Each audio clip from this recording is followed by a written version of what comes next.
सुलेमान रहमतुल्लाह अलैह, इन्हां दा सही नाम ते सुलेमान है। आमश आमश कह के पुकारदे ने। आमश तां कहंदे सन कि अखां दी बिनाई खत्म हो गई सी। रोंदे ही इन्ने ने, सानू ते कदी रोवन आया ही नहीं, कदी अखां च पानी आया ही नहीं। ये रो रो के अखां दी बिनाई गवा बैठा है। एक दिन इन्ना रोने मस्जिद कोने च बह के रोई जांदा।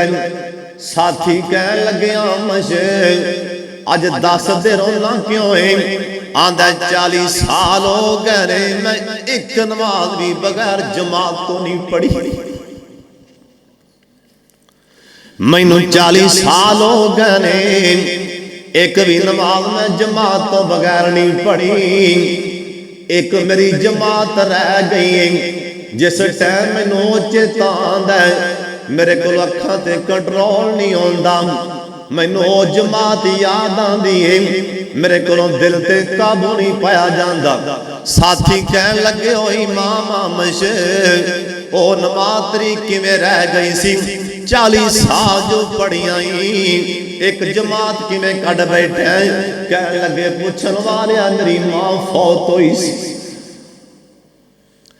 मां दे कफन दफन च लगा रहा वां, एक जमात रह गई। ओंदा मैनू फिक्र लगा 40 साल हो गए ने, 40 सालों विच एक जमात तो रही है ते ओ याद आंदा ते रो रो के अखां दी बिनाई गवा बैठा।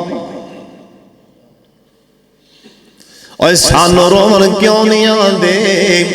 एडियां एडियां हस्तियां रो रही ने। फारूक आलम कह लगे ओए अवैस ए दुआ मंगी अल्लाह उमर नू मुआफ कर दे।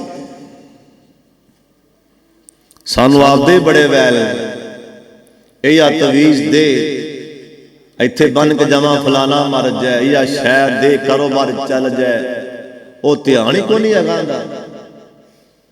किसी ने ध्यान नहीं कोई अमल दसो कबर तो बच जावा, माशर दे मैदान च नरमी किवें होवेगी, वो ध्यान ही क्यों नहीं। बस यही तवीज यही लवो, बात तवीज यही लवो बस।